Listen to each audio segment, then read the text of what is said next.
بازم درود شنونده عزیز، سبحان جلیلов ҳастам ва соати дуюми шоу барномаи имкон ва умедворам ки интизор будед аз эълонҳои пешакӣ мо аз суҳбате ки мо субҳ доштем. Шумо аллакай эҳсос кардед ки дар студияи мо имрӯз ду ситораи эстрадаи тоҷик, ду нафаре ки охирам аз як сарчашмаи бисёр пурҷӯшу хуруш шуруъ шуда ҳунаршон, истеъдодшон ва фикр мекунам ки нафаре ки ба муаррифӣ эҳтиёҷ надоранд. Нафаре ки ҳунарпешаи шоистаи Тоҷикистон ҳастанд, Муҳаммад Рафиқ Кароматло ва Нозияи Кароматло. Хуш омадин, зинда бошен.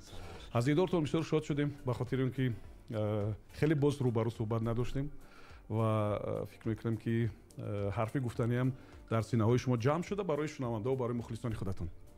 саломат бошед. салом арз мекунем ба кулли наздиктар шунавандагон, ба кулли шунавандагон, мухлисони азизамон ва ба кулли шунавандагони радиои Азия Плюс. Зинда бошен. ман ҳам саломи худро арз мекунам ба ҳамаи шунавандагони азиз, ба ҳамаи мухлисони азизам. хуб, хеле кам мушоҳида мекунам ки бо хабарнигоро суҳбат мекунем. хеле кам. Сабаб чи аст? Наход саволҳои такрорӣ ва намедонам саволҳои бисёр соддаи баъзе хабарнигорон ва баъзе блогерҳо шуморо хаста карда бошад. рости гап, мо бисёртар дар чорабинои давлатӣ банд ҳастем. рости гап, ва дар он ҷо вақт хело кам аст, фурсат камтар аст, лекин ба қадри имкон мо бо хабарнигорон ҳастем. аз саволҳои такроришон хаста намешавед? ман тахминан медунам ки аз Муҳаммад Рафиқ чӣ мепурсанд, аз Нозия чӣ мепурсанд. Тахминан медунам ки асосан чӣ мепурсанд. чаро мардум ҳамин тавр ҳастанд? Нозия фақат мехоҳанд ки масалан аз ҳамон чорчӯбаи эҷодиёт камтар дуртар бираванд ва барои чӣ ин тавр аст? фикр мекунам ки яъне ки ман худам дар бораи зиндагии шахсиям бисёр мепурсанду чӣ, ман бисёртар ин чизро яъне ки ин шахсӣ аст, ман пинҳон мекунам ё ин ки дар назари онҳо метавонад ки ман пинҳон мекунам, лекин ин чиз фикр намекунам ки шарт ва зарур бошад. ба ҳамун хотир ҳамун чизе ки кам аст, кам шунавоӣ метиҳад, кам мебинанд, ҳамун чиз барои мухлису барои бинанда зиёдтар шавқовар аст ки савол метиҳанд зиёд. хуб, биёед ягон чи дар аввали суҳбат зинда ягон чи барои мо бихонем як ҷоя. зинда. ҳарчанд инҷо сурудҳои шумо ҳамаш ҳаст, вале ба ҳар сурат шунавандаҳои мо аллакай ба навиштани саволҳо шурӯъ кардан ва шумо медонед ки аксарияти онҳо ҳамин чиза мехоҳанд ки зинда бихонем. чор мисри аз зинда сарои. бале, аҷоиб мешавад, аҷоиб мешавад. ин саволи асосиест ки ҳама шунавандаҳо аввалтар аз ҳама мебинем. эй ишқи рӯҳафзо пайдову нопайдо, мо ҳам гирифторем дар қайди дарди ҷосӯзам дар сина мафӯзам, танҳо манам огah аз сӯзи ҳар рӯзам, танҳо манам огah аз сӯзи ҳар рӯзам. беҳтарин. хуб, зиндагии то ҳунарпешаи шоиста ва баъди ҳунарпешаи шоиста аз ҳамдигар фарқ дорад? албатта фарқ дорад. рости гап, барои унвонам гирифтан кори осон набуд, кори осон нест. шумо худ шоҳид ҳастед, медонед ин чизҳоро. мо рости гап аз омони хурдсолӣ бо Нозия шабу рӯз меҳнат мекардем, то ҳозир мекунем. шабу рӯз аз пайи эҷод ҳастем, то ки дили мухлисонро шод гардонем, дили мухлисони падарро шод гардонем. ин ҳамин шиёри мо дар зиндагӣ ҳамин буд аз они хурдсолӣ. ман аз шукри худо омада аз тарафи пешвои муаззами миллат, президенти кишвар муҳтарам Эмомалӣ Раҳмон, мо соҳиби унвон гаштем. бо Нозия ҷон мо миннатдор ҳастем аз ҳукумати ҷумҳурии Тоҷикистон, аз пешвои муаззами миллат ки нисбати мо ҳунармандон ин қадар ғамхоранд. на ин ки мо ҳамаи ҳунармандон, ҳамаи он дар ҳама соҳае ки набошад, бубинед ки бештар ҷавононро дастгирӣ мекунанд. мо албатта ки миннатдор ҳастем. بله. از خلق عزیز، از مخلصون، از پیشوای معظم ملت. بله، ما در ولایت ختلان بوده یک چرابینی و ما در تلویزیون شاهدی صحبت پرزیدنت کشور بودیم با شما و فکر میکنم که بعضی توصیه ها و بعضی مصلحت ها و بعضی چیزایی که فکر میکنم شما بسیار صمیمانه گوش میکردین و فکر میکنم محض همین کوشش ها و تلاش ها همین چیزاست که هنر شما اعتراف میشود. یعنی شخص از همه چیز قیمت عمرش برای صنعت وقتی که صرف میکند این ارزنده ای میگونن یا هست. از همون زمره شخصان هستیم که حیات خودمون رو در صنعت بخشیده ایم. واقعا هم چیزی از همه قیمت. واقعا هم. خب سوال دیگری شنونده ما هم هست. نوزیه شما صحبت کنین که پای چی کار و بار هستین و یک شنونده ما نوشته است که سرانده ما اصلا تجارت هم دارند، نوزیه و محمد رفیع تجارت هم دارند یا فقط ایجاد؟ تا به تجارت نرسیدیم روز دیگه. حاضر فرصت چنان به همین کسب و هنرمون بند هستیم که وقت نیست برای دیگر کار کردن، نه اینکه تجارت من دیگر کار. شب روز در پای ایجاد هستیم. نوزیه شما چی؟ من که بعد از تنفسی 5 سال که من در خانه نشستم، اویله‌دار شدم، فرزنددار شدم. برای زن خود شما شاید هستید میدونید که مشکل است. یعنی که هنرمند نه تنها سراینده، همین زنی که در روی صحنه هست، البته هنر پیشه مشکل است، هم روی صحنه رو بردن و هم در خانه مادر بودن و با کودکان یعنی وقتی خود رو گذراندن. من کوشش میکنم که حیاتی من 50-50 است. یعنی 50% در روی صحنه است، 50% در اویله، در تربیت فرزندان. این گونه است. برای من فکر میکنم ولی وقت ندارم برای کارهای دیگر. برای کارهای دیگر. خیلی آینده شاید در آینده شاید وقت کاری خوب شه. بر صورت نمیدونم برای چی ماست تجارت کار نشدم، اگر نه مثلا کارهای دیگر هم هستن که نرمال تجارت کار بوده است. شاید لیکن من تجارت کار شده نمیتونم.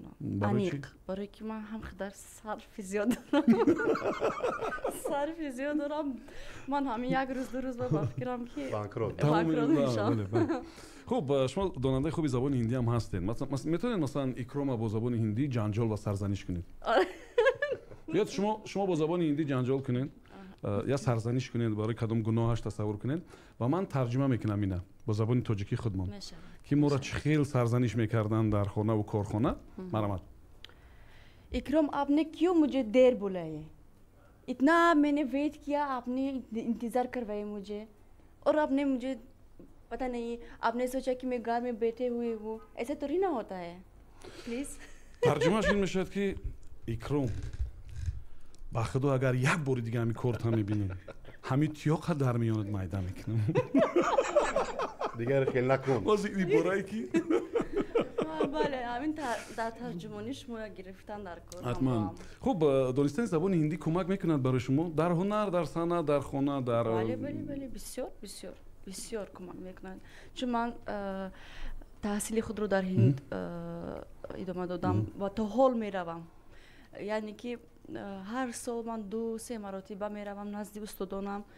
هر وقتی که من در هندوستان ثبت آواز میکنم همراه محمد رفیع جان، من با آسانی میتونم فهمونم همون موسیقی نوازان یا اینکه با آرنجمنت هایی که برای ما میکنن و در سفارت خانه ها چه دعوت شوم من آزادانه صحبت میکنم. من تخمین میکنم که زبان هندی برای شما یک میدونید این بالاتر از زبان است. به خاطر چی؟ به خاطر که با فکرم همین شناس شدن والدین شما هم سببش همین زبان هندی است. نه؟ بله درست گفتم نه؟ همین چیز است و من تخمین میکنم که این باید از این جهت هم برای شما یک زبانی بخوام جالب باشد. و یک شنونده دیگر عملی نو як پیوست شد، ما تا آخر صحبت نکردیم چون سرود انجام یافت. دلیر سلام علیکم. بله سلام. شما گفتید دلیر نام دارید نه؟ بله دلیر. خب چی سوال داشتین؟ نازیه بانو در شهر خودجان آیا کنسرت میگذراند یا نه؟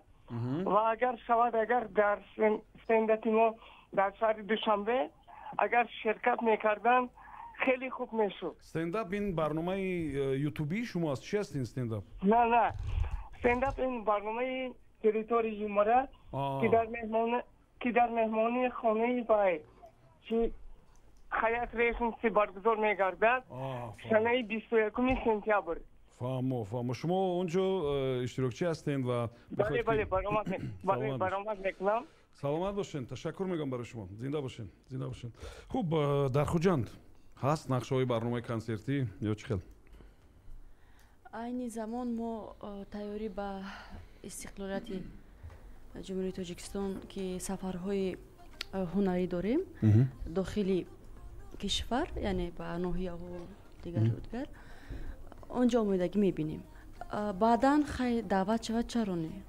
яъне шумо интизор мешавед агар даъват кунанд шумо метавонед имкон доред ки равед? бале якҷоям метавонем.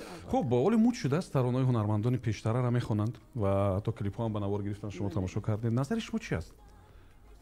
то кадом андоза ҳамин чиз дар кор ҳаст ё муҳим аст ё шавқовар аст? фикр мекунам ки кори хуб аст барое ки ҳамун суруди пешина аз сари нав зинда мешавад. рӯҳияи ҳамон давра мардуме ки мухлиси ин ё он ҳунарманд буданд рӯҳияшон баланд мешавад аз сари нав. ин кори хуб аст сурудро агар аз сурудҳои кароматулло қурбонов ҳам интихоб шавад шумо ҳеҷ мухолифат надоред? ҳеҷ вақт мо мухолифат надоштем ва то имрӯз садҳо ҳазорҳо нафарҳо мехонанд сурудҳои падарамро. баръакс ифтихор мекунем. охир ҳаминак нишони он аст ки таваҷҷӯҳ мекунанд. ман намегӯям ки онҳо мехоҳанд ки масалан машҳур шаванд. ман фикр мекунам ки онҳо мехоҳанд ҳамин гуна муҳаббати худро нисбат ба сароянда нишон бидиҳанд ки дӯст медоранд. зеро ки бинед ҳунармандон хеле зиёд он сароянда ба худ як мактаба қабул мекунад. фарқ надорад кадом сароянда. шукри худо шумо ҳама шоҳид ҳастанд ки мактаби бузурги падарам инқадар мухлисони бешумор доранд ки пайравӣ мекунанд. хуб аз интернет чиро тамошо мекунед шумо ва охирон шарҳе ки навиштаен ба ёдтон аст ё дар кадом мавод лайк монда будин ба ёдтон аст? ман бештар дар сурудҳои падарам лайк мемонам. наворҳоро мемонам мухлисон чӣ тавр шумо гуфтед мебинед ки чӣ хел аҳамият медиҳанд. ҳозир бисёртар ҳамон пештар тӯю маъракҳое ки мерафтанд бисёртар аз онҳоро ман худам аз ҳамон соҳибои тӯй вақте ки ман тӯйхона меравам даъват мешавам мегӯянд ки 30 сол пеш шодравон падари бузургварам дар ҳамон хонадон дар ҳамон тӯй иштирок карда будааст ва ман шоҳиди ҳамин ҳолат будам. ёдатон бошад мо якҷоя бо шумо турсунзода рафта будем ва ту як духтур буд ба ёдтон бошад ва ӯ духтур гуфт ки агар падаратон зинда мебуд айнан мегӯям агар падаратон зинда мебуд шояд ҳамин ҷа ӯ ҳолӣ нишаста буд. ин қадар мухлиси падари шумо буда ва даъвати шумо ба ҳамин хотир буд. ёдатон бошад як дар як тӯй мо якҷоя иштирок доштем ва ман ҳамонҷа бовар кардам ки воқеан ам бубинед мардум чӣ хел ихлос доранд. ҳолатҳое мешаванд ки бисёр ҳолатҳо шудаанд. тӯи хатнасури ҳамон шаҳрбачаро гӯё падарам гузарондагӣ ҳастанд. тӯи домодиша шумо? домодиша ман хел шуд. баъд ман ҳамон наворҳоро пурсон мешавам мегирам он вақт кассетаҳои видео буд. ҳозир аз ҳамон сабаб ман гирифта дар компютер гузаронда мебарорам. мисол бисёр шудаанд ин баён. хуб нозир шумо лайк мегузоред шарҳ мегузоред дар баъзе наворҳо дар интернет ё не? бале рости гап ман ҳам аз вай чӣ мегӯянд мутқафо намонам гуфта ман ҳам кӯшиш мекунам ки дар вақте ки мо пештар гӯем солҳои пеш ин гуна чизо дар муд набуданд. яъне ки сомонаҳои иҷтимоӣ фаъол набуд.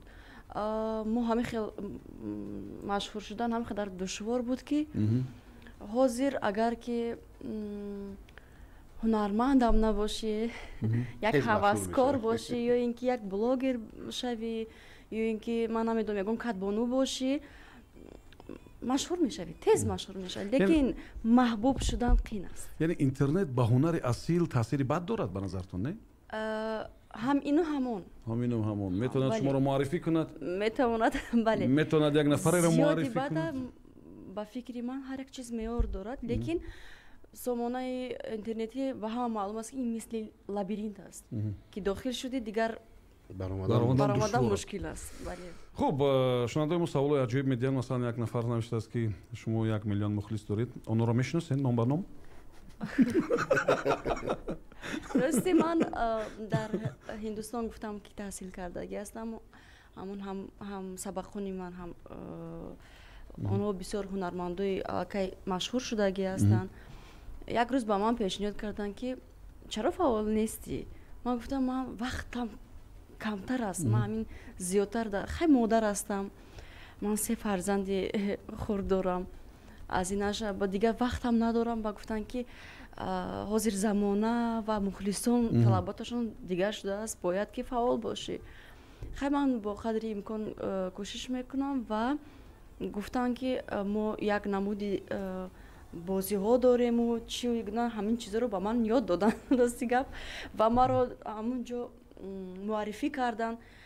فکر میکنم که از 50-60% همین یعنی فالوورز همین подписчикای من همون هندو هستن. خوب ببینین طبیعی است که در همه سوها رقابت هست. رقابت است و حس میشود که همین میانی سراینده یک اندازه شدیدتر است، مخصوصا اگر سراینده آوازخوان زن باشند. همین تخمین درست است محمد رفیق؟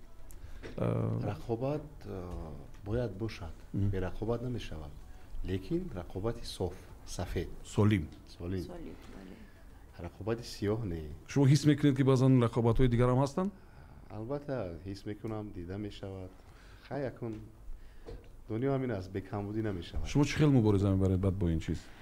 من کوشش میکنم که هیچ کس رو خفه نکنم. مادرم همیشه ما همین قدر مثال ما خودمون مادر شدگی هستیم، لیکن از مصلحت های مادر دور نیستیم. همیشه با ما وای میکنن، نصیحت میکنن که هیچ وقت دیگران رو تنقید نکنید و با دیگران دل کسی رو نوازارید. اگر که چی دارید هنری خود رو پیش برید، کوشش کنید که با هنری خودتون موفق شد. خب مادر در مورد پدر البته نقل میکند و یگان بار گفتند که مثلا شما از کدام جهت، از کدام رفتار گفتار از چی با پدرتون سخت مانند هستین؟ گفتن یگان بار چهره خیلی دیگر نمیگم درباره چهره، زیرا که این معلوم است. از جهت رفتار، خصلت، تا جایی که من میدونم پدر شما یک نفر بسیار حاضر جواب بوده، یک نفر بسیار شوخ بوده، یک نفری که صحبت‌ها را بسیار گرم نگاه می‌داشته و دوستانش خیلی در این باره قصه میکنن. میگن که از کدام جهت مانند این باز؟ بله. از گفتار و رفتار، چون ما در عائله 3 نفر هستیم، میگن که در همون 3 نفر شما کم کم با پدرتون تقسیم شده. هر یک خصلت ها. مثلا در شما چی کدام خصلتش است؟ صاف دل است، غیبتچی نیست محمد. خوب خیلی چه گویم، یک چیز رو در دلش نمیگیره. پدر من خیلی بگم، مادرم همیشه میگه، من همین راهگردی بسیار میگه. راهگردی همین داستانی میگه که مادرم میگه که کرامت الله قربان جشی میگن مرا بسیار. و بعضی نوارا هم هستند نزد تئاتر اپرا بالید میان از راه میگذارند و باید نست که در ما هست و ما بسیار وای میکردیم. با دوستانی پدرتون شما رفت آمد دارین؟ البته من اونایی که هستند من با اونها رفت آمد دارم و دوستی گویم که دوستانی نزدیکترین هم هستن حاضر. مثل عمک قبول کردگی هستیم. قبول کردم، ولی باز من با اونها دوستی میکنم، حتی با دوستانی پدرم. این چیزی بسیار مهم است، زیرا هم از نگاه شرعی هم اگر بگیریم، هم از نگاه انسانی هم اگر بگیریم، چیزی بسیار مهم هم هست و تخمین میکنم که شما این کار انجام میدین. خب ببینین یگان قصه بسیار جالب درباره پدرتون شنیدین که ولی برای ما نقل کنین؟ اون قصه شوق و شوخی است، عجیب، غیر عادی که شده بوده. بسیار از روی نقل های دوستانشون، رفیقانشون در همون توی معرکه و بعد توی معرکه در یک محفل های خانگی که می نشستن، نقل بسیار است. یگان تاشا باید میتونید بیارین که بسیار جالب باشد و قهرمان یا نقل یا در مرکز توجه پدر شما است. بسیار خودشون تقلید میکردیم، این اون سراینده را، یگان اکتیور و با خوبی از این میبر اومدیم. در نوارها هم هست. شنکر گفته بسیار شوخی های خوب داشتن. خب بیا چیزی برای ما بخونین در علایدگی و یک جویا زنده ما اونجا البته سرودهای شما رو میتونیم پخش کنیم. به هر صورت چیزی اگر برای ما میخونین با خوبتر است. زندگی از مرا بوده هم دلی دیرین رو میخراشد یادایم درد و داغی سینه رو درد و داغی سینه رو زندگی از مرا بوده هم دلی دیرین رو میخراشد یادایم درد و داغی سینه رو درد و داغی سینه رو. خب دویت هم چیزی بسیار خوب است، ولی میبینیم که شما قریب که با دیگران نمیخونین. برای چی؟ اینا مخصوص شما خودتون یا که اصلا کسی پیشنهاد نکرد یا خودتون نمیخواستین این کارو کنین؟ راستیگه من سرویدم با چند هنرمند با کی مثلا؟ زینورا پولودوبا خب ستاره کرامت الله و باز در انسامبل استرادی اوریو کمیته تلویزیون من کار میکنم و در اونجا ما دست جمعانه سرودهای بسیار سرویدیم. نظرتون چی است با دویت؟ با کدام طلبات مثلا با کدام شرط شما راضی میشین که اجرا کنید؟ چیز جالب است، باید باشد دویت، لیکن با اون شرطی که سرودی خوب باشد، متنی خوب باشد، آهنگی خوب باشد، پیش از همه آوازها با همدیگر موافق باشد. شما دارین دویت با دیگران؟ من پیشتر خیلی فکر میکنم 20 سال پیش بود با استان عزیزوف یک دویت خوندیم. تمام دیگر؟ نه، باز یک 10 سال پیش با یک سراینده عرب گوییم، یعنی دویت سراییدیم، اون کس با زبانی عربی، من با زبانی توجیکی. و یک 10-15 ترانه دیگر با نازیه کرامت الله. شما یک جای داریم. ما درباره ترانه یک جای شما معلومات داریم. خب شنونده عزیز، نازیه و محمد رفیع در مهمونی ما هستند. این رادیو از پلوس است. موج 107 در دوشنبه و اطرافیان، 104 در خوجند. خب امکان دارید که زنگ بزنید و سوالای خود رو پیشنهاد کنید و اکثریت شنوندای ما این اونایی هستند که با تلگرام بستگی زیچ دارند و چند سوال هم با واسطه تلگرام فرستادن. 88 4 107 این رقم تلگرام ما است و سوالای دیگری شما رو ما منتظر هستیم. ما بیرون از افیر درباره سرودی پیشتر شما صحبت داشتیم، سرودی بیایی و شما گفتید که اینا در سمرقند ثبت کردین و یکی از قلمکشان اون قسمت براتون پیشنهاد کرد. همینطور؟ بله، در سمرقند ما این شعر رو از ترانه‌نویس سمرقند یک زن بود پیشنهاد شد از طرف اون کس، ما قبول کردیم و بعدا در تاشکند رفته در تاشکند ثبت کردیم. اینی که در سمرقند و اون قسمت کشور همسایه بسیار معروفیت دارد، زیاد گوش میکنن. بله، فکر میکنم لهجه خودی همون سمرقند است، با اونها نزدیکتر، برای همین قبول کردن، خوش دارن این سرود رو. وقتی در محفل های عروسی می رویم یا کنسرت ها می رویم، البته از این سرود من میخونم، خوش دارم و برابری من میخونم. شما اونجا زیاد میروین؟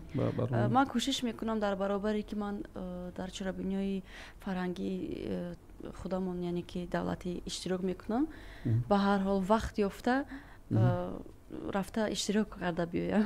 خب ببینین، میشود گفت که این درجه بلندترین اعتراف یک هنرمند اشتراک او در چرابینیای دولتی است. میشود هم که گفت که این درجه بلندترین اعتراف هنرمند است. گفتم میتونیم اینطور؟ البته بله، برای که نه هر یک هنرمند در سطح چرابینیای دولتی برآمد کرده میتواند. ما خوشبخت‌ترین صنعتکاران هستیم که من و نازیه باید چند نفر دیگر هنرمندان هستند که در چرابینیای دولتی اشتراک میکنیم. البته این خوشبختی ما است. در نزد سران دولت ها که آسان نیست و این سحنه‌های بزرگترین مهمانای دولتی، سران دولت ها، شکر خدا که امروز مملکت ما آباد است، تنج است، آرامی است.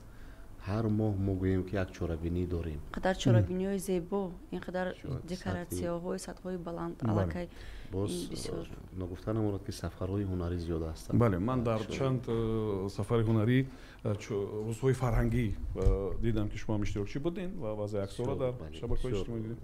چه قبول میکنن اونجا با هنر ما چی توجه به دارن؟ نهایت خوب، چون که ما در اینجا تئوری خوب میبینیم. یک ماه، 2 ماه، 3 ماه تئوری پورا میبینیم، سرودهای خوب ایجاد میکنیم، تیار میکنیم، بعد سفر میکنیم.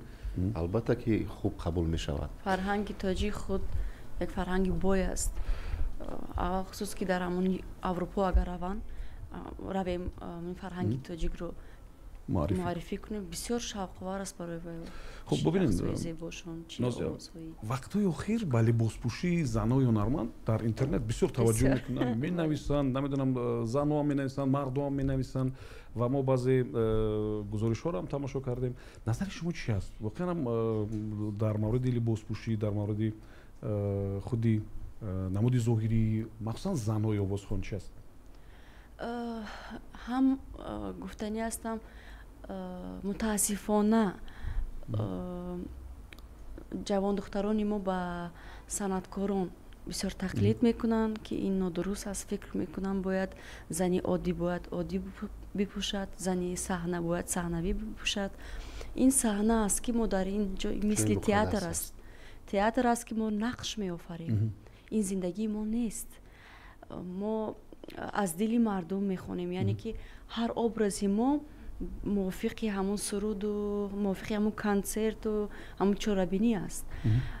نباید که زنی عادی یا دخترک عادی تاجیک با صنعتکاران تقلید کند و مثل همون گونه بپوشد. این نظری من است و فکرم حاضر در معرکه ها و دیگر چیزا اشتراک کنی قریب که فرق نمیکنن چه صنعتکار و چه دخترکانی زیبا.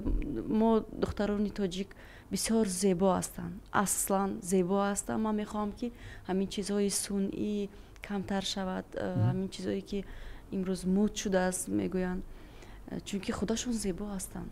هر یک چی معیار دارد، اگر با معیارش باشد زیبا می شود.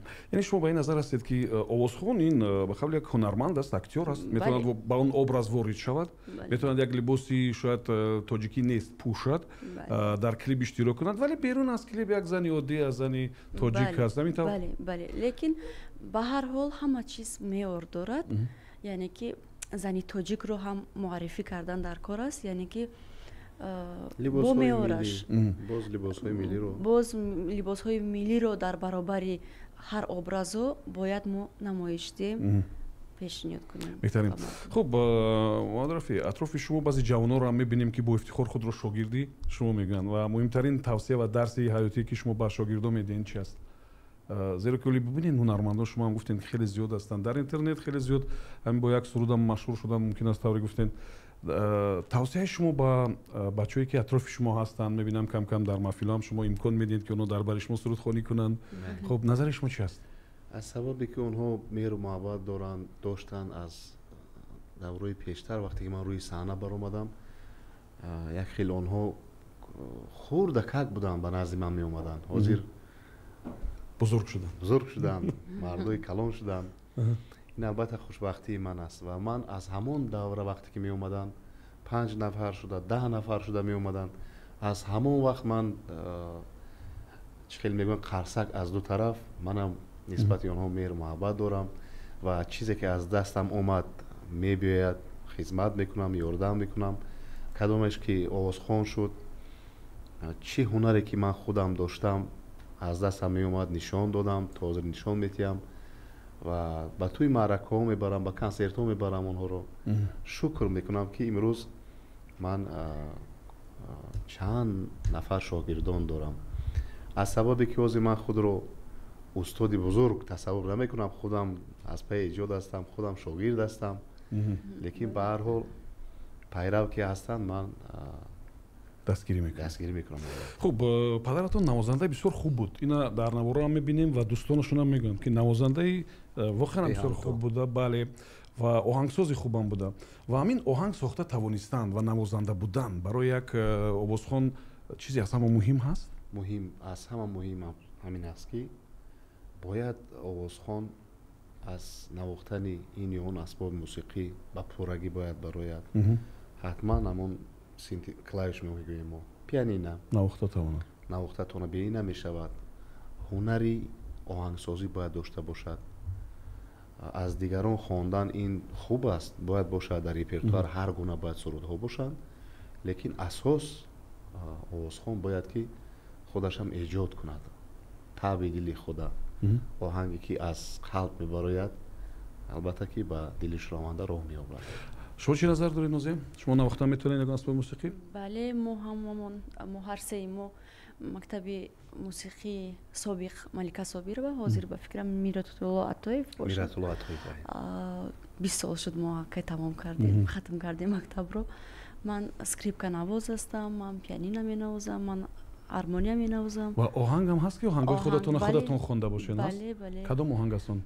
زیبادی تو تبا همان آهنگ خودم است. یک چند آهنگ هست که اون وقت خدا رحمتی اکی صاحب قیرام همکاری میکردیم. اون کس همین درد دلی مرا میافتن. من اگه آهنگ میخوندم فقط اکوردهای همون سرود رو میگرفتم. همین در یک روز برای من آرانجمنت کرده میدادن. همین خیلی وای واقعا هنرمندی بسیار خوب بودن. بله. خوب یک شنونده شما نوشته است که من نازیه مادرش و باز چند نفر دیگر را در یک طرفخانه هندی یک وقت دیده بودم. خوب و در مورد اون بخوری شما نوشتن. خوب در مورد اون که چخیل هوا گرم بود و او تیریزه را کشوده است و همین گونه، یعنی که این قصه بایدتون است، یادتون است؟ کیم کدام یک طرفخانه و نوشته است که احساس کردم که بسیار یک انسانی خاکسار هستند. خوب و اگر شما با زبان هندی اگه چی برای ما بخونین بسیار عجیب میشد. این عزیز نوشته است، کدام مخلص شما است؟ تشکر زیاد عزیز. من همین طرفخانه اگر که وقتمون شود با مادر جانم همه خانگی ها تا حتی کودکای خوردیم همین خوراکای هندیانه رو دوست میدارن. همین تیز و ترش. در اول برای من قدر معقول نبود. بله. من همراه میرفتیم و مجبور میخوردم خوراکی. بسیار عذاب میداد مرا. خواهرم خفه نشوند گفت. نه مرا عذاب میداد. خفه هم میشدم که عذاب میداد که با این پاو رو فیرات کنو گپ زن که همین میرچش ناندازد. بعد ما میگفتم که خیلی پاو رو دعوت میکردیم، میگفتیم که خیلی همینو ناندازید.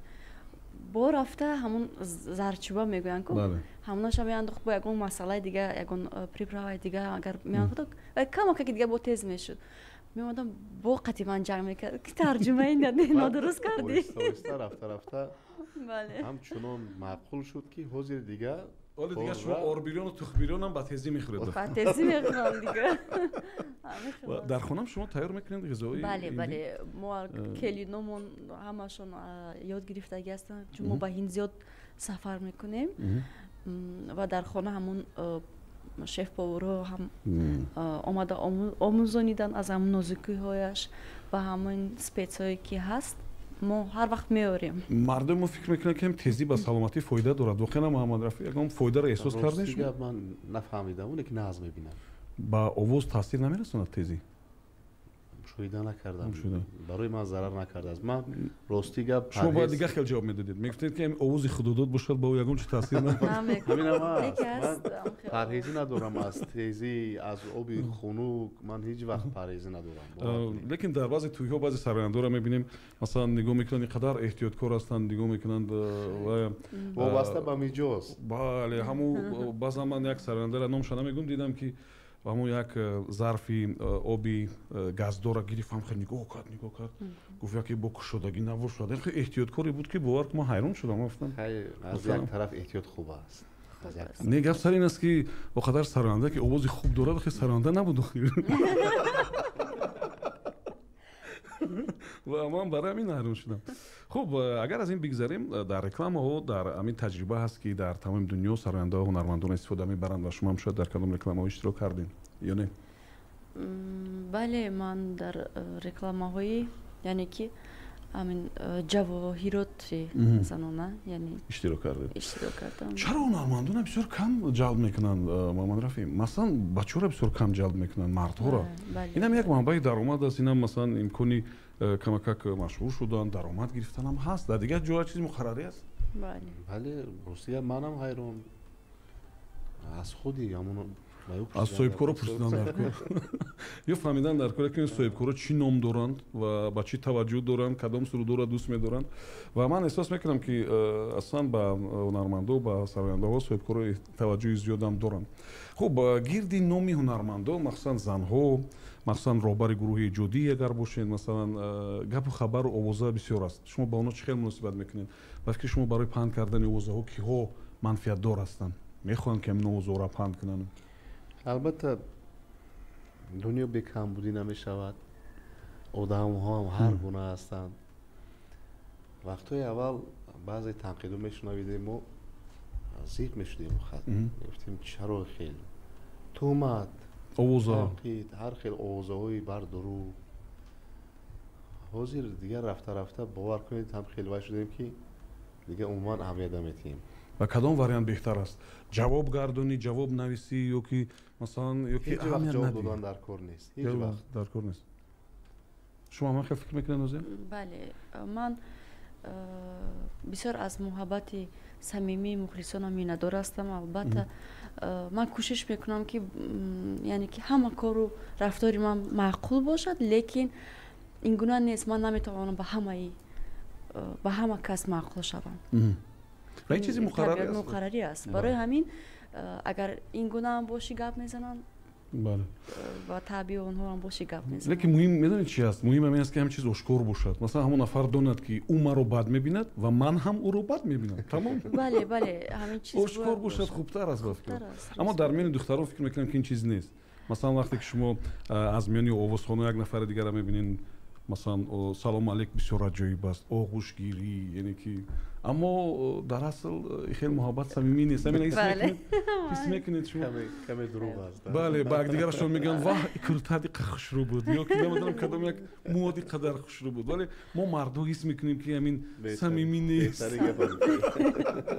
шумо ҳам ҳис мекунед чаро ҳамин тавр аст надонам охир мо ҳайрон намедонам масалан миёни мардҳо ин чиз камтар аст масалан камтар аст вале миёни занҳо зиёдтар аст ва шояд баъзе чизҳое аст ки муҳаммадрафӣ аз занҳо мо шояд бо таҷрибаи чандин солаи зиндагиам дар борааш шояд маълумот дошта натавонем бисёр вақт вохианам хел аст хуб озмунҳои зиёд баргузор мешавад шумо мебинед насли наврас зиёд пайдо мешаванд овозхонаҳои зиёд аҳамият медиҳед кадоме аз онҳо барои шумо бисёртар писанд аст ва то кадом андоза ҳамин озмунҳо барои рушди санъати миллии мо мусоидат мекунанд бениҳоят иқдоми хуб аст кори хуб аст шумо худатонам медонед давраи пеш хел гапҳо набуд бале чунки баъди ин қадар нотинҷиҳое ки дар мамлакати мо шуда гузошта буд гапҳои 30 сола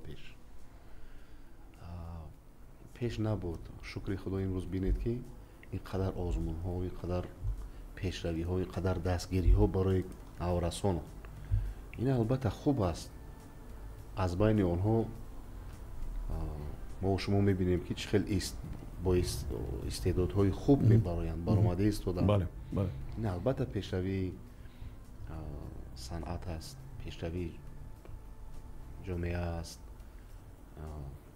бисёр иқдоми хуб аст хуб назари шумо чӣ аст нозир яъне онҳо масалан мушоҳида мекунед ки дар оянда ситораҳои нави эстрада пайдо мешаванд албатта чаро не албатта фақат ки фикр мекунам тарбия кардан дар кор аст ва ҳамон яъне ки ҳаваскоронаш ки зиёд ҳастанд ҳавас доранд онҳо хурдсол ҳастанд агар ки рӯи худ кор кунанд мактабҳои мусиқиро гузаранд албатта ки истеъдодҳои хуб ҳаст бисёр аст дар мактабҳои мусиқӣ ҳам бисёр дида мешавад ва ман ҳам мехостам ки ин чиз рушд ёбад чунки ман дар ҳиндустон дар давлати пешрафтаи дунё бисёр ки будам ҳаминҷо бисёр сатҳи баланд аст ҳамин озмунҳо дар назар доред бениҳоят хурдсолоне ки як ҳунари баланд доранд ва ман ҳам мехостам ки дар худи мо ҳам ҳамин хел гуна озмунҳо зиёд шавад ҳамин ҳунарҳое ки пушти парда ҳастанд бароянд беҳтарин ва саволе ки инҷо акшунандаи мо навиштааст бо номи Фарҳод дар мавриди пул ва даромад аст ва навиштааст ки рост аст ки ҳунармандон овозхонаҳо даромади зиёд доранд ва ин қадар даромад ин қадар пул аз куҷо аст навиштааст рости гап ин дар назари мардум аст, ақидаи мардум аст ки инқадар пулҳои зиёд доранд санъаткорон. вале дар асли хел нест. бечора санъаткор ҳеҷ вақт бой ба давлат нест. маро бовар кунед, ҳамон қадаре меёбад ки аз тӯи маъракаҳо аз вай як зиндагиша соз мекунад, як барои фарзандон сарфи калон мекунад, ана оҳанг мехарад, шеър мехарад, аранҷировка мекунад, клип мекунад, форма либоси саҳнавӣ меёбад. ман фикр мекунам ки ҳама ино ҳам хел сар ба нӯ мерасанд. ин хел нест ки хай ягон чанд сол меҳнат мекунанд, заҳмат мекашанд, ягон автомашина мегиранд ё ки ягон хона мегиранд, ки ман фикр мекунам ки автомашинро шумоам доред озир, манам дорам, икромам дорад, лекин дар назарашон фақат ҳамин санъаткорон. барои ки шумо дар мавриди маркази таваҷҷӯҳ ки ҳастем, фикр надорам. нозия пул надорад. вале шумо ду бародаре дорем ки фикр мекунем ки ҳамеша дар канори шумо ҳастанд ва ман чанд вақт бо сахиам як суҳбат доштем ва шумо дар бораи ӯ тамоман нагуфтем ва ҳамун шӯхиҳову ҳамун ҳарчанд ки худаш аз рӯи касб як одами бисёр ҷиддӣ бояд бошад, вале ба ҳар сурат як инсони бисёр хоксору шӯх аст. анамин ки гуфтед ки кадом хислатҳои падар ба шумо аст, мисол се қисм кардем, ҳамин шӯхии сахташ ба ҳамин Муҳаммад Сахӣ аст ки моро бениҳоят механдонад, шод мегардонад. баъд ба модар шӯх ки ҳастам ва модар мегӯянд ки чаро моро хеле тарбият кардед, ман да як вай гор мекунам ки бояд ҷиддӣ бошам, ҳама ҷинояткорро меқапам, ба ваи шӯхӣ када мешинам. воқеан инсони бисёр самимӣ ҳастам. хуб бубинед, саволи дигар ин аст ки дирӯз як муассисаи таълимии бачагонаи мусиқӣ кушода шуд ба номи Одина Ҳошимов ва ин бисёр аҷоибам буд, барои ман шахсан бисёр писанд буд ва як муассисаи ҳамин гуна таълимии бачагона ба номи падари шумо ҳам ҳаст. то кадом андоза ҳамин чиз муҳим аст барои арҷгузории ҳунар ва воқеан мо дорем бо ҳунармандоне ки меарзад ки ба номашон ҳамин гуна ягон кӯча аст, хона аст, муассиса аст гузошта шавад. киҳо? албатта ин ҳамун бузургии ҳамун шахс, ҳамун ҳунармандро нишон медиҳад. вақте ки боз аз тарафи давлат қадр карда мешавад, ин бениҳоят кори хуб аст, кори савоб аст. ва мо чӣ тавре ки дар боло гуфтем, на ҳар як ҳунарманд соҳиб мактаб ҳастанд. мо агар сар карда гӯем аз устод аз пештар ака Шариф Ҷураев, мактаби устод шодравон Зафар Нозимов, Одина Ҳошимов, Ҷурабек Муродов ки шукри худо дар қайд ҳастанд, қайди ҳаёт 120 сола шаванд, боз қайд кунем озоди гузашон. ино ҳунармандони бузург ҳастанд, соҳиби мактаб ҳастанд. на ҳар як ҳунарманд соҳиби мактаб шуда метавонад. бубинед ки аз пушти инҳо, ин бузургон ин қадар пайравон ҳастанд. пайравон бояд ба номи ҳар як ва ногуфта намонад. мактаби ҳунарии падарам дар ҷодаи эстрада, равияи эстрада, ино соҳиби мактаб ҳастанд. бисёр иқдоми хуб аст ки вақти мактаб ба номи ягон ва ё ба номашон гузошта мешаванду пайравон. яъне ки мо ҳунармандони зиёд дорем ки меарзанд ки ба номашон ҳамин гуна кӯчаҳову мактабҳо гузошта шаванд. дорем. шумо ҳам дар ин бора фикр мекунед? бале, албатта. масалан мехостед ки ягон ҷо ба номи шумо бошад? ё не? чаро на, ман инқадр аз хурдӣ мо бисёр азоб кашидаги ҳастем. яъне ки вақтое ки мо мактаб мехондем, хурдсол будем, модарҷони мон бисёр заҳмат кашидаги ҳастанд барои мо, ки мо мактаби мусиқӣ мерафтем, соатҳои 4-5 саҳар мехестем. ҳозир кани ҳозир ҷавонои кӯдаконро ба соати 8 саҳар ба як азоб мехезонем. мо 4 саҳар мехестем, 6 роҳ мебаромадем. якним 2 соат ҳамун қадаре мерасидем. он вақто ин маршрутко нақлиёт набуд, шароит хуб набуд, автобусҳои пешинае ки хона буданд. ин қадар дар тоистону майлаш буд, як вай буд, лекин дар зимистону хунукиҳо борону барф, асбоби мусиқӣ дастомон ях мекард.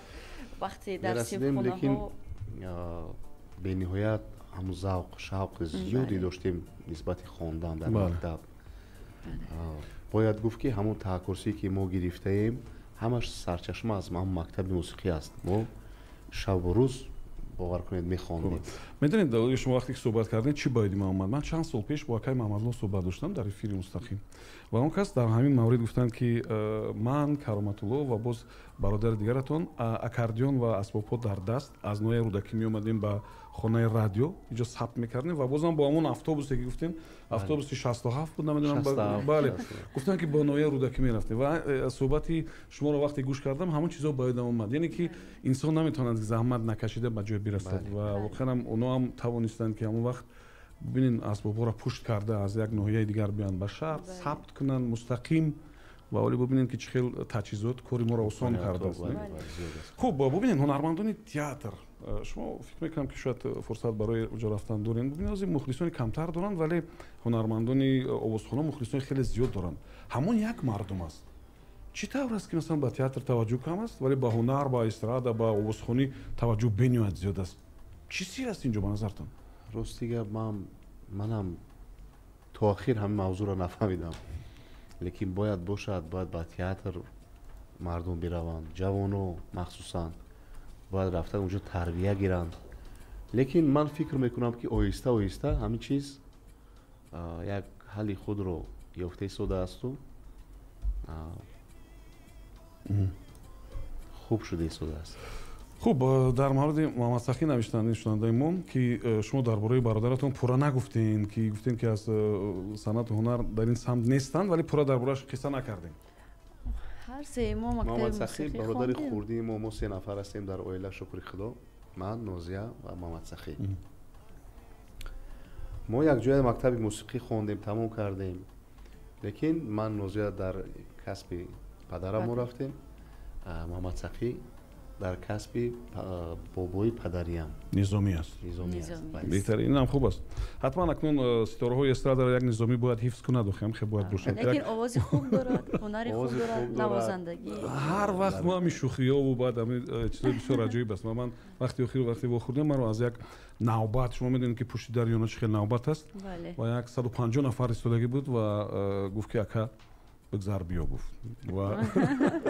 و من احساس میکنم که بخیر انسانا میتونن که حتی در یک جایی که مثلا بسیار وایست با همدیگر کمک کنن. خب ببینین بار یکم فکر کردین که مثلا با هنر با صنعت مشغول شده کدام کاری را انجام داده نتونستین بود این کاری که مثلا شما فکر میکنید که دستتون به آن نرسید بله چی مثلا کمبودی و البته در زندگی کمبودی بسیار است اینجای پوشیده نیست بعضا وقت بند میشویم با گفتی شما بعضی کمبودی ها رو ما میگذرانیم لیکن باز وقت یافته اون کمبودی رو اصلاح میکنیم تا قدر امکان زندگی خودش مبارزه است شما بود حالتی که مثلا شما همون کار وقتتون نرسید دستتون نرسید بله بود چیکارا بودن اینا من بسیار کنسرت های زیاد خارج از کشور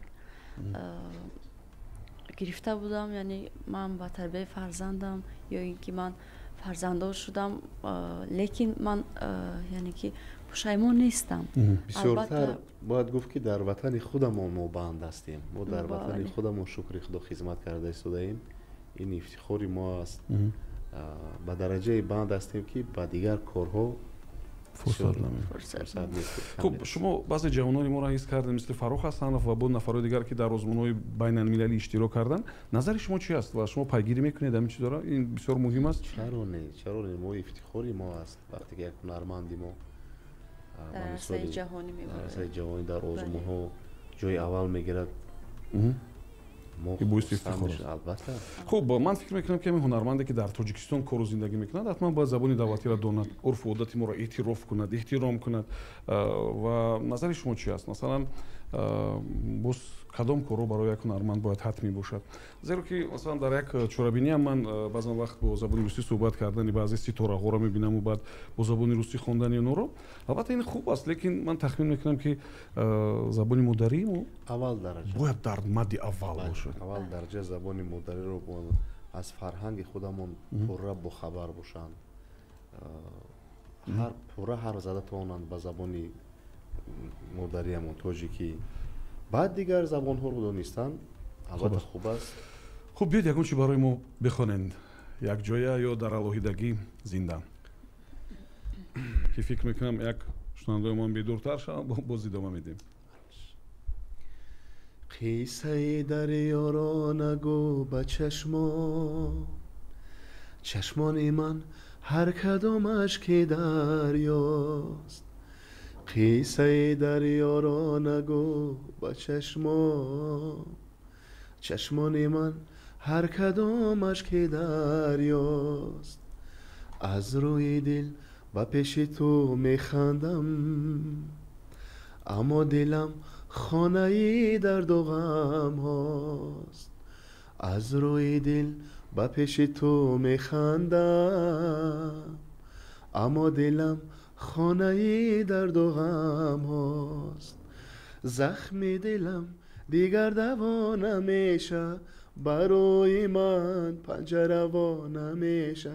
زخم دلم دیگر دوا نمیشه برای من پنجره وا نمیشه. بهترین نوزه فکرم که یک مخلصی ما از سرود خوندن هندی خواهش کرده بودم ما فراموش کردیم خفه نشوند.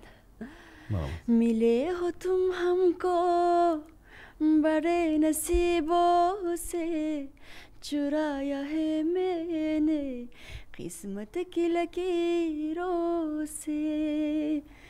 तेरे मोहब्बत से सांसें मिली है सदा रहना दिल में करीब होके.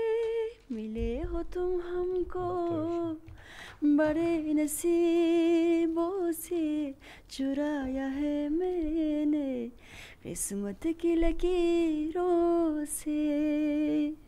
خب شنونده عزیز سال این در اولی برنامه ما یک سرزنش و جنجال نسبت به اکرام بود. انا این سرود دیگه تعریف است بود. خب سلام علیکم. الو سرود خیلی خوب است نازیه بانو. نام شما چی است؟ من دلیر جانی که قبلا زنگ زدم. ما دویم باره که زنگ زدین حس کردم که شما مخلصی اشدی بله من همیشه میخواهم که در لبان نازیه بانو تبسم هویدا شود و چی تمنیا دارد اینا هم خداوند عمل گرداند و با استندتی نوبتی ما که در شهر دوشنبه برگزار میگردد خوش آمده. زنده باشین.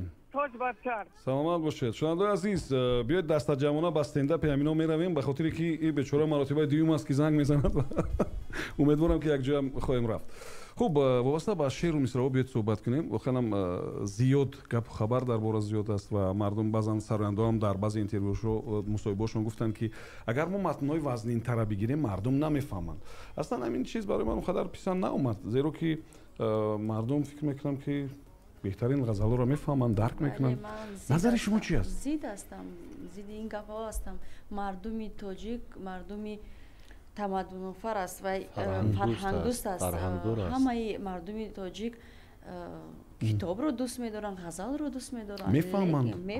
همش میفهمند. من فکر میکنم که شعرهایی که حاضر بعضی از صنعتکاران آوازخوانان میسرایند و میکنند در حقیقت شعرهای خراب هستند و بعضی اشون میگویند که ما غزل میخوانیم گوش نمیکنند ما هم خیلی گپ هم هست.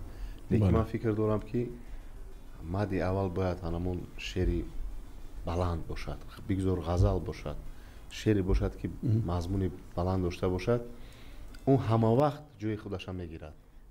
اون شعرهایی که کم مضمون هستند، خسکی هستند، اونو باور کنید تیز از بین میروند. شما اصلا متنای کی را میخونید؟ مثلا از کدام شاعران؟ از کلاسیکو میخونیم و من که خودم بیشتر آهنگو از خودم است، ایجادیات خودم است. از غزل‌های سعدی، حافظ، جامی و از لویق شیرالی بزرگوار من بسیار سرودها تهیه کرده هستم و باز با آرزوی ایسایف همکاری داریم که بسیار از سرودهای ما رو آرزوی ایسایف می‌نویسه. احسان اعظمیان اینچنین. احسان اعظمیان بسیار ترانه‌نویس خوب هستند. بعضی با آهنگسازان هم کاری داریم. دوران رحمتزاد ما از ریپرتوار خود در اونجا استفاده کرده هستیم. از ذکرالله حکیم، از شادروان، دلواری زهریان. من ҳамкорӣ дорем. шояд шумо амин асрорро мекушоед ки оли як матн ки овозхони бисёр машҳур онро месарояд чӣ қадар арзиш дорад? чизро? як матн ки шумо мегиред чӣ қадар арзиш дорад? камтар гоҳе ҳаст ки бовар кунед ҳам хеле ройгон медиҳад. гоҳе ҳаст ки то қадри имкон ягон яъне онҳо нарх намегузоранд ва шумо худатон бале ҳамин тавр аст. бо маслиҳати пешак. бо маслиҳати вақерам ман тахмин мекунам ки ҳунар санъат махсусан вақте ки шахс фикр мекунад бояд арзиш дошта бошад. Масалан хеле ки чизе иҷод мекунанд фикр мекунанд, вале ба ҳар сурат ин барои баъзеҳо қадар маъқул намешавад. Масалан баъзе шоирҳоро мо мехонем навиштаашона ки мегӯянд аслан ман бо супориш навишта наметавонам ё ман намехостам ки барои ин пул бигирам. Ман онҳоро намефаҳмам ки масалан зиндагии хеле баланд надоранд, аммо намехоҳанд ки барои матнашон пул бигиранд. шумо бо ино вохӯрдаед ягон бор бо ин гуна? бале ҳаст албатта таронанавис ҳар кас шуда наметавонад. фикр мекунам ки он шоироне ки аку ман баҳо додани нестам лоф задани нестам, аммо фикри худамро мегӯям, чун ман дар саҳна зиёда аз 25 сол аст аллакай ки ман фаъолият дорам. вақте ки ман ҳамин гапро мегӯям, ҳама мегӯяд худат 25 сола нестӣ. мегӯям ки барои ҳамин фикри худи ман аст ки таронанавис ба фикрам камтар мушкилтар аст ки дар ҳамун чорчӯбаи оҳанг бояд нависад, ҳамун қофияву вазн мушкилтар аст. барои ҳамин бисёр шеърҳое ки мо аз китоб аз тайёр навиштаи шоирон истифода мебарем дар қолаби оҳангҳо намехунҷад ва иваз кардани он ҳам мо баъзан вақт ҳақ надорем ё ин ки мо мепурсем ки мо метавонем ҳамин ҷоро иваз кунем. баъзашон устодон розӣ мешаванд ва мо ҳамкорӣ мекунем ва баъзеашон мисол розӣ намешаванд. фаҳмо. уман акнун аз эҷоду аз кору бор агар бигзарем ба истироҳат биёем. чӣ тарз истироҳат мекунанд? шумо чӣ хел истироҳат мекунед? дар куҷо бо киҳо ва киҳо ҳастанд аз миёни ҳунармандон нафароне ки шумо хуш доред ки дар суҳбати онҳо бишинен бо онҳо суҳбат кунед, намедонам вақтро бигзаронед? аввал дараҷа бо аҳлу оила истироҳат кардан хуб аст ва вақтҳои холигӣ агар шавад бо дӯстон бо рафиқон ки به این نمیشود. کیو هستن دوستای نزدیک شما که اونجا میتونین با اونا شوخی کنین، یعنی دلتون نکشوین؟ هستن دو سه نفری که من با اونها در یک جا به وای رسیدیم، تا حاضر دوستانی من هستن. یک جای میشینیم شوخی هم میکنیم. و اینا اینترنتی نمیشوند؟ نه البته. اونقدر خوش ندارم. واقعا مردم از این چیز بسیار میترسن. شما هم هراس دارین که مثلا کجای شما رو با نوار میگیرن؟ البته. میترسین؟ بله. برای چی؟ نمیخوام که چه بگم. خیلی من خودم بسیار بعد در نشست‌ها هم اشتراک کردم نمیتونم، متاسفانه. چه گفتید استراحت، مادر استراحت ندارد. من همین رو فهمیدم که مادر وقتی که مادر میشوی استراحت قریب کی؟ لیکن پدر استراحت دارد. پدر استراحت بله. مادر ندارد. واقعا این چیز بسیار عجیب است. وقتی که مادر با کودکان مشغول میشود، این استراحت پدر از دیگه فکر میکنم. اگر با اونو درس تیار کند، با همه کارا با اونو انجام دهد، فکر میکنم پدرها استراحت میکنند. ولی خود بودنی همونو بسیار مهم است. بودنی پدرها که باید باشند حتما. این چیز بسیار مهم است. خب تصور کنید که بعد 10 سال شما دعوت شدید به همین استودیو. کیم کدام یک راوی دیگر است؟ شما چی میپرسید به نظرتون؟ چند ساله شدید؟ همین میپرسید؟ چی باز میپرسید؟ تخمین میکنم که عیناً شاید همین سوال رو میدن، نه؟ فکر میکنم سوال میتونم که در اجازه شما چند سرود شد و شما تا این دم برای هنری فرهنگی تاجیک چی ها رو ایلوه کردید و شما رو وقتی معرفی شاید هنرمندی شایستانه بلکه هنرپیشه خلقی تاجیکستان شاید نام میگیرن، نه؟ خدا کند. چی نقشه های دیگر است در کار، زندگی، فعالیت، ایجاد؟ چی نقشه های دیگر دارین؟ از هنرمند چی است؟ فقط مهنت، سرودی نو ایجاد کردن، کلیپ ها رو با نوار گرفتن، برای مردم، برای مخلصانش خدمت کردن. با تابع دلی کوشش میکنیم، با تابع دلی مخلصان شنوندگان سرود خوانیم و کمتر میخواستم علاوه کنم که یعنی که میکس شده است، کمتر صنعت کسبی با فولکلوری، یعنی که мо яъне сурудҳои туёна ва шух ва ҳамин чизо зиёдтар шудааст. Мо бояд кӯшиш кунем ва ман хеле гуфтам мардуми тоҷик бисёр мардуми фарҳангдоз ҳастанд, бисёр мефаҳманд, шеърдону ғазалдону китобхон ҳастанд. Барои ҳамин сурудҳои баландро аз даст надиҳем. Бале, ва мо бояд яъне ки дар тӯйхона бояд сурудҳои чунки сурудҳои рақсию шуху ҳамон зарбу ки имрӯзҳо бисёр муд шудааст, инҳо умри дароз надоранд. Албатта як муддат ҳаст ки дар вақти шодиё сароида мешавад ва мондагор нестанд. хуб як суруд бояд бошад ки ҳунарманди муваффақ ҳамон ҳунарманд аст ва фикри ман ки сурудҳояш мондагор бошад. яъне ки агар мегӯянд мисол Кароматуллои Қурбон санги мазор мегӯяд тамоми кӯдак медонад, барои ки мондагор шудааст. ё ин ки Одина Ҳошим, ё ин ки устод Зафар Нозимов, бисёри ҳастанд. Барои ҳамин гуна ман ҳам кӯшиш мекунам, ман шукр мекунам ва ки ман ҳам пайрави ин устодон ҳастам ки ҳунари маро, сурудҳои маро давлати кишварҳои дигар гӯш мекунанд, мехонанд, эътироф мекунанд. ман аз ин чиз бисёр ифтихор мекунам ва маро водор мекунад ин чиз ки ман зиёдтар эҷод кунам, новобаста аз он ки ман 50%-ро барем дар хона. хуб, аз фарзандо касе ба санад рафтааст? таваҷҷӯҳ дорад, майл дорад? хурдан, лекин ҳамаш завқ шавқ дорад. дар оилаҳои мо ҳамин гуна анъана ҳаст, яъне номгузорӣ. касе Кароматулло ном дорад аз фарзандони шумо? ман бисёр мехостам, вале модарам розӣ нашудам. гуфтам ман ҳар лаҳза наметавонам ном бигирам, барои ки онорам фаҳмидан мумкин. ин гапи бисёр баланд аст. ин ҷавоб ё ин далели бисёр аҷоиб аст. хуб, пас зинда буд ҳамин гуна муҳаббати бисёр самимӣ ки инсонҳоро хушбахт мекунад, инсонҳоро бо гузашти 20 сол ҳам ҳатто намегузорад ки аз ёди якдигар бираванд ва фикр мекунам ки шумо нафарони бисёр хушбахт ҳастед, зеро ки намунаи муҳаббати бисёр самимиро медонед. падару модаратон шумо бисёр хушбахт ҳастед ки дар ин роҳ кори анҷом нашудаи як ҳунарманди ҷавоне ки хуб ҳамин гуна тасодуфан ки ҳамин гуна бисёр номардона аз миён рафт, ҳамин кора шумо давом додаед ва нагузоштед ки масалан оҳангҳои нотамом бимонад ва шумо гӯё ки якҷоя оҳанги тамомшуда ва комили Кароматулло Қурбонов ҳастед. ман барои шумо муваффақият мехоҳам, барор мехоҳам. мо ифтихор мекунем ки воқеан ҳамин гуна ғурури тоҷикӣ, самимияти тоҷикӣ, сухани тоҷикӣ хуб ҳаст ва шумо ҳастед ва дар берун, дар дохил ҳунари моро муаррифӣ мекунед ва мо аз ин чиз бисёр хурсандам ҳастем ва ояндаи ҳунар ва санъат бо фикр мекунам талошҳои шумо бозам рӯшантар асту ин роҳ фикр мекунам ки бисёр бардавом. муваффақият мехоҳам барои шумо. агар кадом як ҳарфе барои мухлисову барои дӯсто дошта бошед? саломат бошед. мо аз худи шумо акаи Субҳонҷон миннатдор ҳастем, аз ҳамаи коргардони ин радиои Азия Плюс миннатдор ҳастем ки дар барномаи худ моро даъват кардед.